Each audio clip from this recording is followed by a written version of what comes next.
Bonjour à toutes et à tous et bienvenue au Cryptos Technical Briefing. Nous sommes le mardi 10 octobre 2023. Je t'aime, oh oui je t'aime, oh mon amour, je t'aime moi non plus. Et oui, chers amis, Bitcoin et risque géopolitique, je t'aime moi non plus. Vous savez, j'ai envie de traiter ce sujet. Alors, on va bien sûr, comme d'habitude, faire le tour d'horizon technique, mais marché crypto et géopolitique, Bitcoin et géopolitique, je t'aime moi non plus. Berkin, Serge Gainsbourg. Vous allez voir, c'est très agréable à écouter, à réécouter, j'imagine, pour certains. Alors, valeur refuge, géopolitique, risque et opportunité. Vous savez, imaginons, on vous pose la question. Alors, je traite ce sujet parce que naturellement, la résurgence du conflit armé au Proche-Orient relance cette thématique géopolitique. D'ailleurs, que nous avons pu constater dès hier en bourse avec des mouvements classiques de schéma d'aversion pour le risque, ou en tout cas de recherche d'actifs financiers à l'aspect refuge, voilà que le mot interdit est prononcé. Vous savez, moi je me souviens, et vous vous en souvenez probablement aussi, du déclenchement de la guerre en Ukraine. Bitcoin, dans les premières semaines, s'était bien comporté. Et donc là, s'était mis à exploser sur la toile digitale des articles du type Bitcoin est recherché pour son aspect refuge. Et l'on disait à l'époque que peut-être que certains épargnants russes, pour fuir la chute du rouble, se dirigeaient vers Bitcoin, etc. etc. Bon. Historiquement, si on vous pose la question de savoir, en cas de conflit géopolitique majeur, de premier rang, on vous pose la question de lister des valeurs refuges. Vous pensez à quoi? Nous pensons à quoi? Bon, je pense à quoi? On peut penser aux obligations. On peut penser au dollar américain, on peut penser aux métaux précieux, et puis même sur le marché action, on peut penser au secteur défensif, alimentation, boissons, utilities, les valeurs de la santé. Voilà, en général, ce que l'on met dans la catégorie des valeurs refuges. In fine, overall, lorsqu'on regarde tout ceci d'un point de vue statistique et de long terme, c'est ce qui manque à Bitcoin. La perspective long terme n'existe pas pour Bitcoin. Oui, il y a des graphiques long terme, mais à 14 ans, c'est peut-être le début du long terme. Bref. Bon, en fait, au final, on pense à quoi? On pense à l'or, on pense au gold. Et d'ailleurs, vous avez pu observer que sur la séance du lundi 9 octobre, il y a eu un rebond, qui a d'ailleurs commencé dès vendredi, mais c'est vrai que les métaux précieux étaient survendus. Il y a eu un rebond or et argent. Je vous renvoie vers ma vidéo de la semaine dernière où je vous ai proposé un petit topo sur cet arbitrage métaux précieux, marché crypto. D'ailleurs, on l'a vu hier. Lundi 9, les cryptos ont baissé, les métaux précieux ont rebondi. Il y a des arbitrages, mais en séance, entre ces deux classes d'actifs. Bon, alors certains diront, Bitcoin, c'est l'or numérique. Donc, dans ces cas-là, ce serait une valeur refuge numérique. Bon. Mais, vous savez, dans le conflit actuel, vous allez voir, je vous ai préparé une petite infographie assez sympathique. Pour que Bitcoin soit une valeur refuge, il faut regarder concrètement qu'est-ce que ça veut dire. Il faudrait que certaines personnes craignent pour leur épargne, leur placement existant, et qu'ils cherchent à aller se protéger sur Bitcoin. Dans ces cas-là,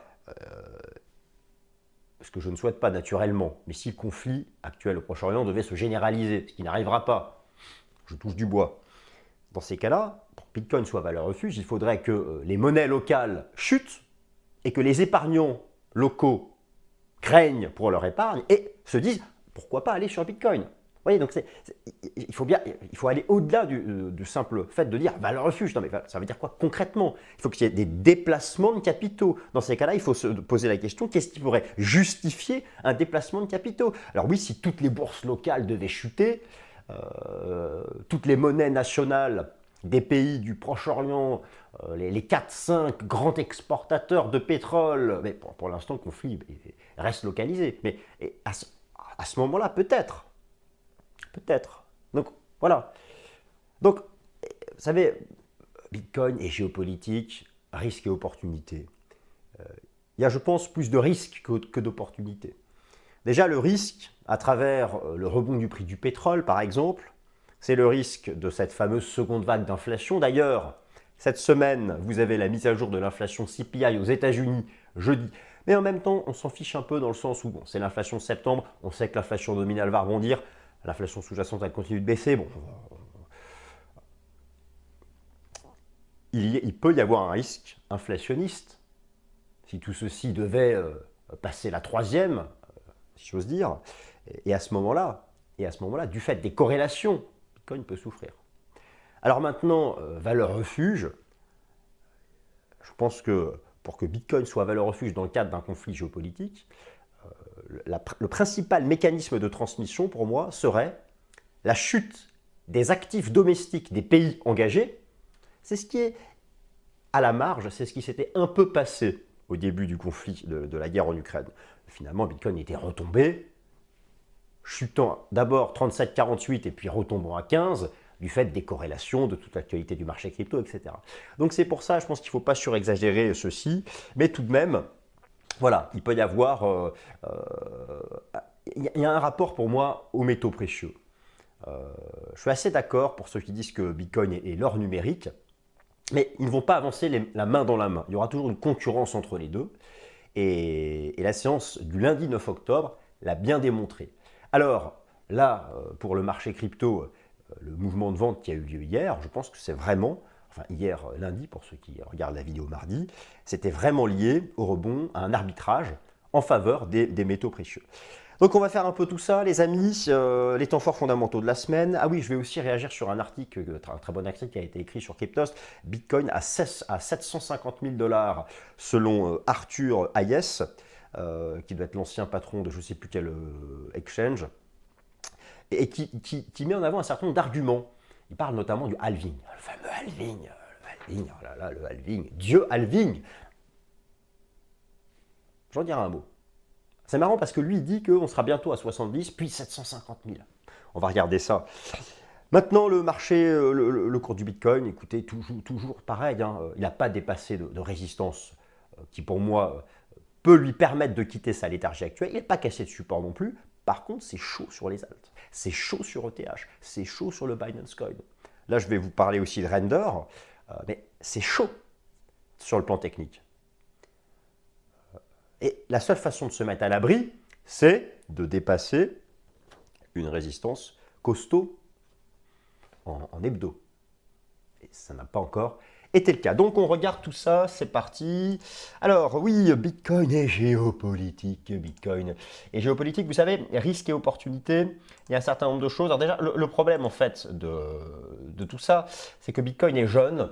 Bon là, je vous ai fait une petite liste de conflits. Typiquement, avec l'or et l'argent, par exemple, avec l'or et l'argent, on est capable avec l'or et l'argent, on est largement capable d'avoir une approche statistique historique parce qu'il y a eu un certain nombre de conflits. D'ailleurs, par exemple, on peut prendre l'exemple de la guerre du Golfe. Pour le coup, hein, c'était vraiment un embrasement de cette région, du Proche et du Moyen-Orient. Maintenant, dans l'immédiat, à partir du moment où, et encore une fois, à mon humble avis, et puis de toute façon, c'est ce qu'il faut souhaiter, le conflit reste localisé. Il n'y a pas.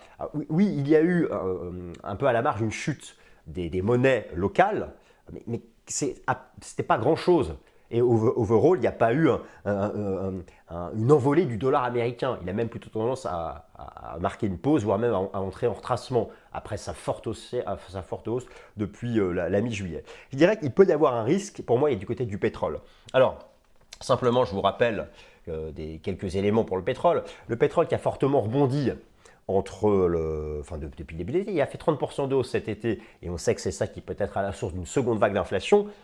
Juste simplement pour vous rappeler que au Proche-Orient, en cas d'embrasement de la région, je vous ai remis ici les principaux pays. Donc vous avez la production de pétrole en millions de barils par jour. Dans le monde, la production de pétrole, c'est 101 millions de barils par jour. Toutes les datas viennent du dernier rapport mensuel de l'OPEP.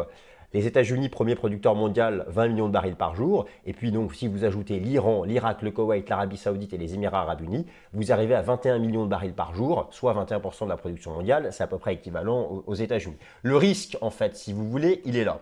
Le risque pour Bitcoin, il est là. Du fait, mais finalement, c'est un risque pour tous les actifs risqués en bourse. C'est-à-dire que en cas de contrainte d'offre, déjà, le rebond du prix du pétrole depuis le début de l'été, alors heureusement, on a échoué sous la résistance technique majeure dont je vous avais parlé à 93,50. Heureusement, on y a échoué. Je vais vous montrer d'ailleurs techniquement parlant, ça s'est neutralisé. Le risque, en fait, c'est que ce conflit, s'il s'étend, c'est que le pétrole dépasse 93,50, aille à 100 $. Là, ça relance l'inflation nominale. Il pourrait même y avoir un risque de contagion à l'inflation sous-jacente. Et là, du fait de ces fameuses corrélations dont je parle régulièrement, les taux d'intérêt nominaux, je vais vous remontrer ça. Là, Bitcoin serait sous pression. D'ailleurs, bon voilà, c'est un graphique que je vous ai déjà montré plusieurs fois, mais quasiment le point de départ du bear market entre les 70 000 $ et les 15 000 $, c'était bien l'envolée du dollar américain, l'envolée des taux d'intérêt pour lutter contre l'inflation. Alors, dans l'immédiat, le pétrole, l'impact de ce conflit armé au Proche-Orient, c'est un gap haussier qui a été ouvert hier en données journalières, mais il n'y a pas de rupture technique. En fait, le marché pétrole reste sous l'influence de la semaine dernière qui a été une belle semaine baissière. Regardez, il y a eu la semaine dernière, là je suis assez content parce que c'était vraiment un niveau identifié par l'analyse technique, le niveau des 93,50, ligne de coup à l'époque du double top, c'était aussi le haut ici du nuage en Ishimoku, c'était donc un cluster technique et il y a eu un rejet et en fait c'est parfaitement neutre entre 80 $ et 93,50, 80 $ étant considéré, les pays de l'OPEP considèrent que 80 $ c'est le prix minimum acceptable. C'est d'ailleurs pourquoi, le rebond du prix du pétrole de cet été, c'était une contrainte d'offre de l'Arabie Saoudite, qui a déjà, elle, baissé sa production de 2 millions de barils par jour. Et elle n'a aucune envie de baisser davantage. À un moment ou à un autre, il faut exporter. Il faut bien faire du cash, il faut bien vendre. Donc, aucun de ces pays, même l'Iran, ne cesse d'augmenter sa production depuis un an. Donc, ces pays n'ont pas intérêt à une extension du conflit. Donc pour le moment, sur le plan technique, ça s'est complètement neutralisé entre 80 et 93. Si ça reste là-dedans, il n'y aura pas de risque pour les actifs risqués. Alors, je dirais que pour Bitcoin, c'est vraiment un rapport aux métaux précieux. Dans cette histoire de Bitcoin et géopolitique, aspect refuge ou pas, déjà non, Bitcoin n'est pas une valeur refuge, soyons clairs, mais peut l'être à la marge lorsque l'on cherche à protéger ses capitaux, et je pense essentiellement lorsque la zone concernée voit les épargnants des pays en cause, en tout cas ceux qui ont de l'épargne financière, parce que bon, c'est pas tout le monde qui en a, s'ils pensent que leur monnaie, parlons des plus riches, ceux qui voyagent, ceux qui ont une vie internationale, s'ils ont une épargne en monnaie locale et qu'elle s'effondre, why not? C'est facile d'aller sur Bitcoin, c'est facile. Donc, c'est là où peut se manifester cet aspect refuge. Je vous ai montré ça la semaine dernière, le ratio Bitcoin-Gold. Et je l'adore ce ratio parce que regardez à l'époque, c'était un des tout premiers ratios qui avait donné le point de départ du bull run. Dès octobre 2022, regardez ça. En hebdomadaire, on était sorti par le haut du nuage. Lagging Span avait confirmé. Et là, regardez où est-ce qu'on est. On est collé dans le haut du nuage. Et donc, malheureusement, avec ce début avec ce conflit au Proche-Orient, vous avez vu, je cherche à ne pas utiliser des mots interdits. Donc, je reste sur conflit au Proche-Orient. On échoue dans le haut, donc on ne sort pas, et on ne va pas sortir tout de suite. Donc voilà, donc ça c'est quelque chose qui est important. D'ailleurs, je vais vous montrer hier, voilà l'impact typique.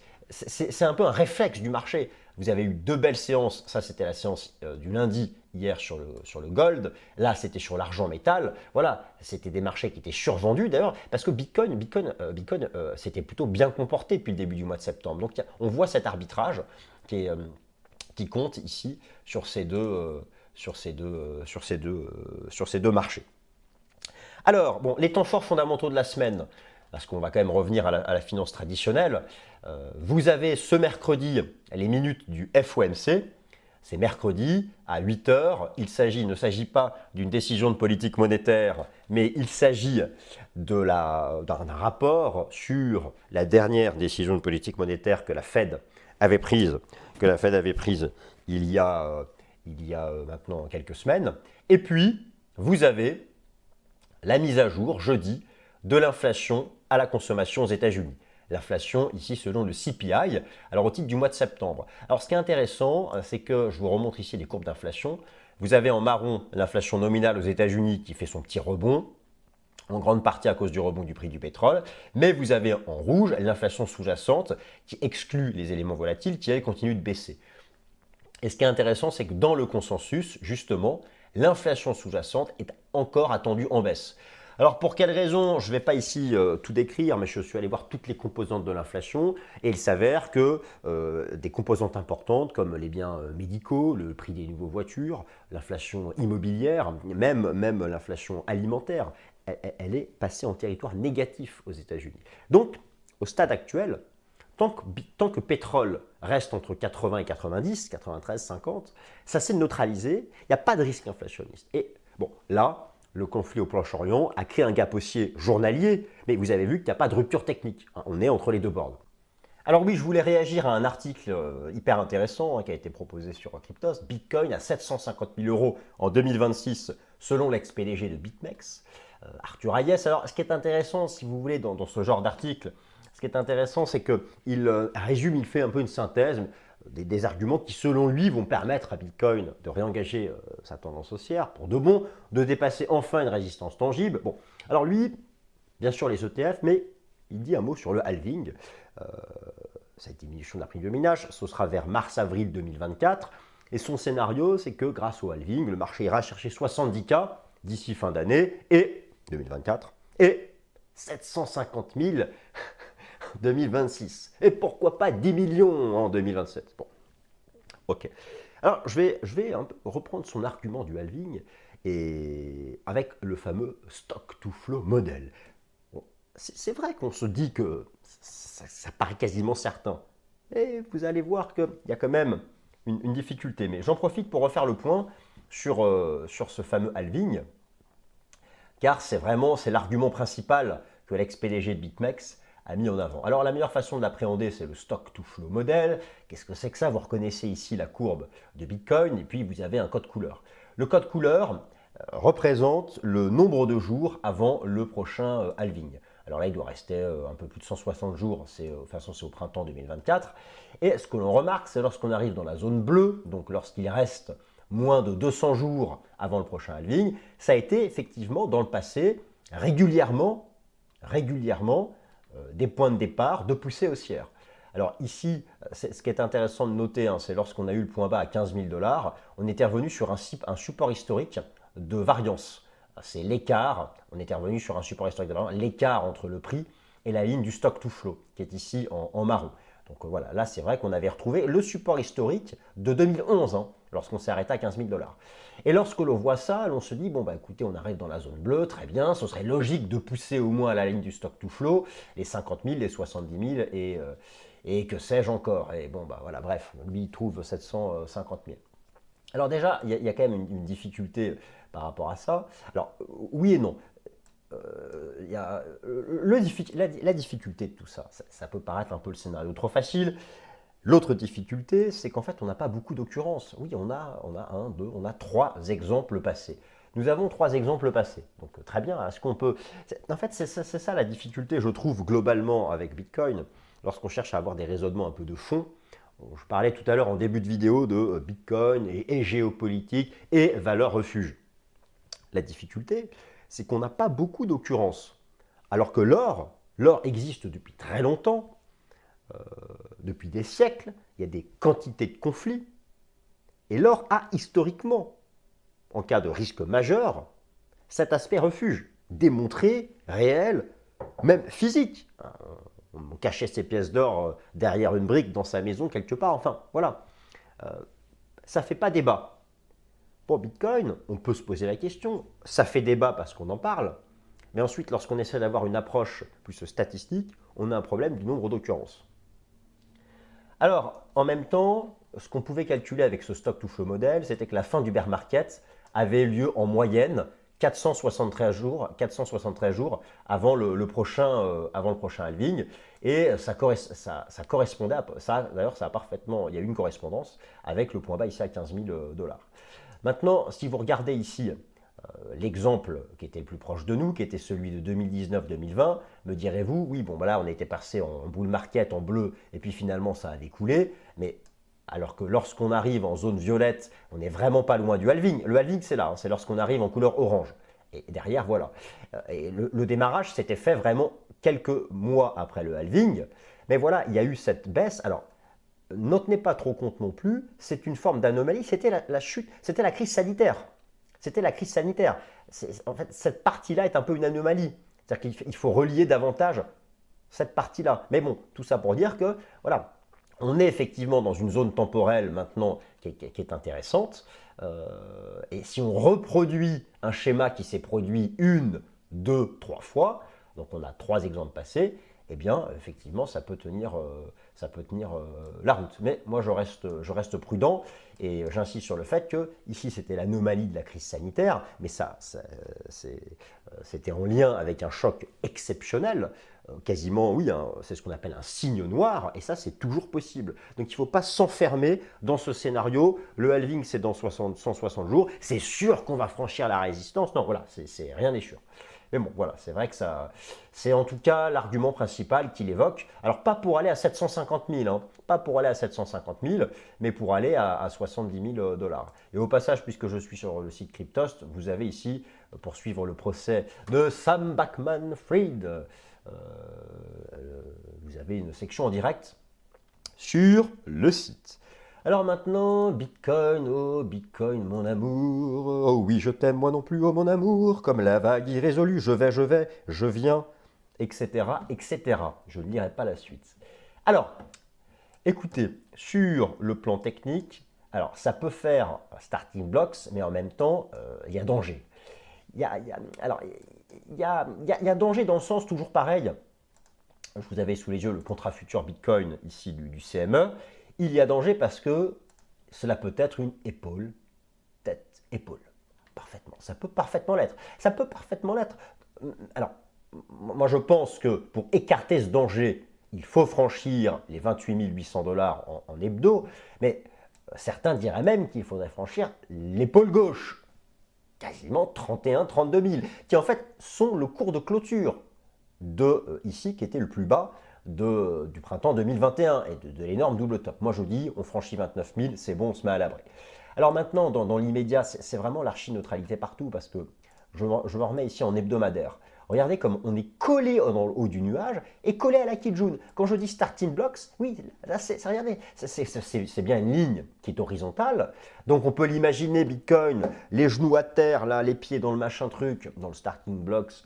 Voilà, mais je ne sais pas, moi, si personne tire le coup de feu, s'il a envie de faire pipi, s'il a faim, s'il veut partir, s'il ne veut pas courir, s'il pleut, je ne sais pas, bref, peu importe. Il peut très bien faire marche arrière. Et s'il fait marche arrière et qu'il revient là, et qu'il casse ça, il ira d'abord à 20K, avant de repartir à l'assaut des 30 000.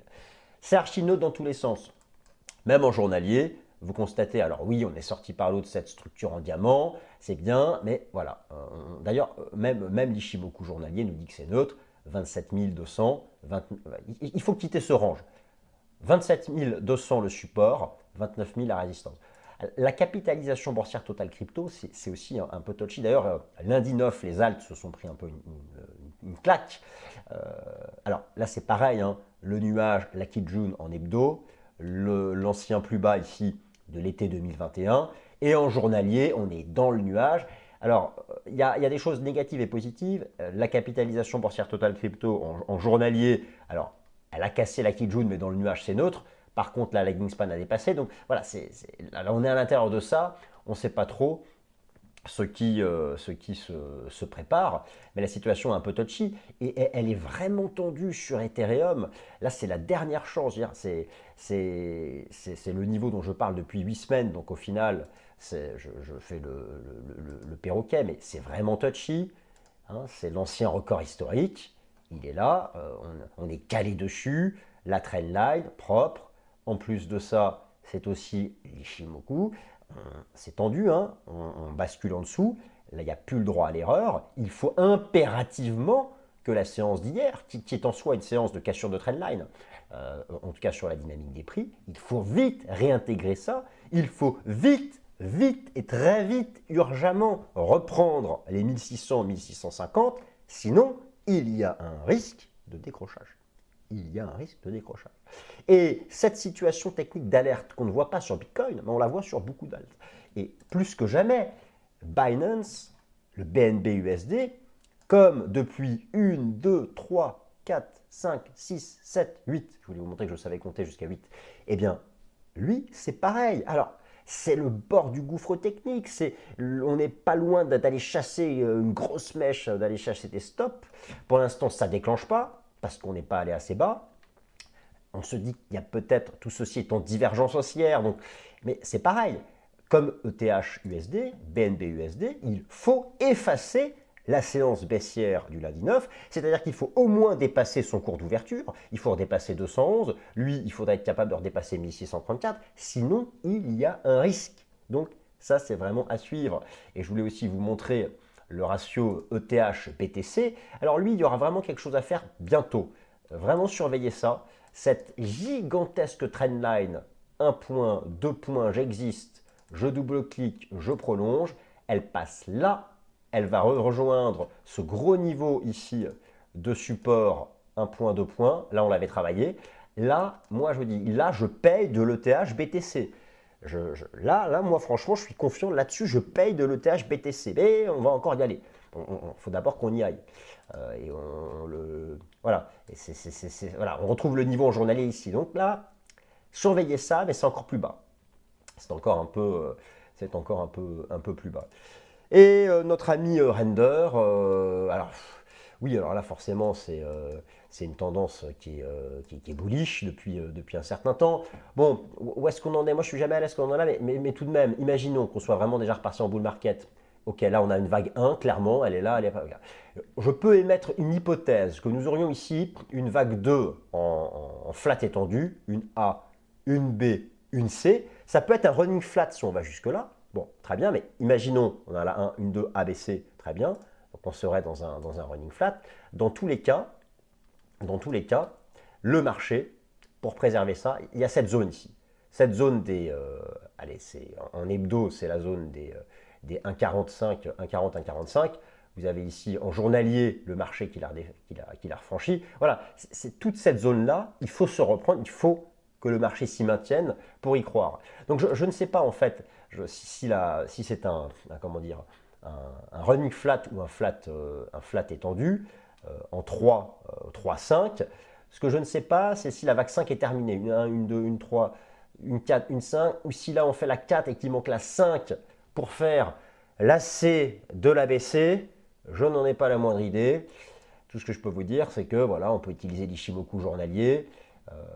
Et donc voilà, les 1,68, 1,55. Bon, la zone est tellement large, honnêtement, je ne suis pas du tout à l'aise par rapport au niveau actuel des prix. Le seul niveau qui me semble costaud, c'est 1,16. Là où on est, franchement, j'en ai pas la moindre idée.